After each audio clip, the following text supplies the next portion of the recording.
ব্যাংককে বিমস্টেক সম্মেলনে ভারতের প্রধানমন্ত্রী নরেন্দ্র মোদী সহ সদস্য রাষ্ট্রের প্রধানদের সঙ্গে বৈঠক করেছেন প্রধান উপদেষ্টা ডক্টর মোহাম্মদ ইউনূস।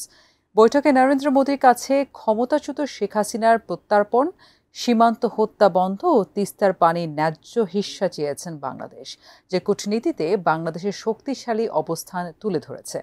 এছাড়া রোহিঙ্গা সমস্যা সমাধানে বড় অগ্রগতি হয়েছে এই সফরে, যা এই সরকারের অন্যতম বড় সাফল্য। এবার নতজানু কূটনীতিতে বড় পরিবর্তনের ইঙ্গিত পাওয়া গেল। মোহাম্মদ সোহাগ বিশ্বাসের রিপোর্ট। সরকারের কূটনীতিতে বড় পরিবর্তন আসার পেছনে বিশেষ করে রোহিঙ্গা সমস্যা নিরসনে কাজ করে যাচ্ছেন প্রধান উপদেষ্টার high representative doctor Khalilur Rahman.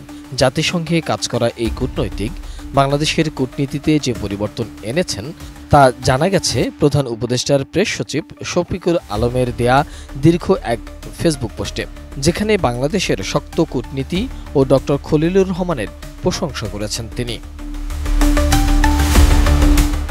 Shafiqul Alam তার ফেসবুক পোস্টে লিখেছেন, ডক্টর খলিলুর রহমান একজন শান্ত স্বভাবের মানুষ। তিনি ছিলেন জাতিসংঘের একজন শীর্ষ কর্মকর্তা এবং বাংলাদেশি কূটনীতিকদের মধ্যে প্রথম বিসিএস নিয়োগপ্রাপ্ত। কয়েক মাস আগে যখন তিনি অন্তর্বর্তীকালীন সরকারে যোগদান করেন, তখন তার সম্পর্কে আমি কিছুই জানতাম না, যদিও আমরা বেশ কয়েকবার দেখা করেছিলাম এবং সাক্ষাৎ হয়েছিল অগণিতবার। তিনি আরও লিখেছেন, তবুও কয়েক মাসের মধ্যে তিনি আমাদের পররাষ্ট্র নীতির কিছু গুরুত্বপূর্ণ বিষয়গুলোতে ব্যাপক গতিশীলতার সঞ্চার করেছেন। জাতিসংঘ প্রধানকে একটি স্মরণীয় রোহিঙ্গা ক্যাম্প ইফতার সফরে নিয়ে যাওয়ার জন্য তার প্রচেষ্টার প্রশংসা করেছেন প্রধান উপদেষ্টা। এমনকি অধ্যাপক ইউনূস তাকে একটি ধন্যবাদ পত্রও দিয়েছেন। টানা সপ্তমবারের মতো বেস্ট টিস্যু পেপার ব্র্যান্ড হিসেবে স্বীকৃতি পেয়েছে বসুন্ধরা টিস্যু।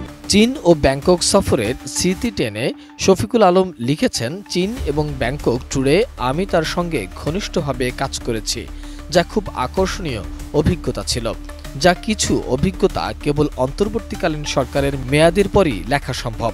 সাংগ্রিলা হোটেলে বিমস্টেকের সরকারি নৈশভোজে আমরা যখন সুস্বাদু থাই খাবার খেতে ব্যস্ত, তখন তিনি আমাদের কূটনীতির ক্ষেত্রে সবচেয়ে গুরুত্বপূর্ণ দুজন ব্যক্তির সঙ্গে কথা বলার জন্য তার পুরো সময় ব্যয় করেছিলেন। অন্তর্বর্তী সরকারের শক্তিশালী কূটনৈতিক অবস্থান তুলে ধরে শফিকুল আলম লিখেছেন, অন্তর্বর্তীকালীন সরকারের একটি অত্যন্ত শক্তিশালী কূটনৈতিক দল রয়েছে। তার নেতৃত্বে আর কেউ নন, তিনি হলেন অধ্যাপক ইউনূস। তিনি তিক্ত এবং কঠিন বিষয় উপস্থাপন করতে কখনো পিছপা হননি। তিনি এফডিআই আকর্ষণের ক্ষেত্রে দেশের সিইও এবং প্রধান বিপণন কর্মকর্তাও, এবং তারপর আমাদের তৌহিদ হোসেন আছেন, যিনি তার মনের কথা বলেন। দলে ডক্টর খলিলের মতো অন্তর্ভুক্তি মেকআপে কিছুটা শক্তি যোগ করেছে। বাংলাদেশ আগের সেই নতজানু কূটনীতি থেকে বেরিয়ে এসেছে বলেও জানান শফিকুল আলম। বাংলাদেশ ভীতু এবং নতজানু কূটনীতির জন্য পরিচিত। বহু বছর ধরে বাংলাদেশের কূটনৈতিকরা কঠিন বিষয়ে এড়িয়ে চলার জন্য পরিচিত ছিলেন। গুরুত্বপূর্ণ বিষয়গুলো এড়িয়ে যাওয়ার চেষ্টা ও গুরুত্বপূর্ণ কারণগুলো মেনে নিতেন। তা আর নয় বলেও প্রধান উপদেষ্টার প্রেস সচিব শফিকুল আলম লিখেছেন। মোহাম্মদ সোহাগ বিশ্বাস, এটিএন নিউজ, ঢাকা।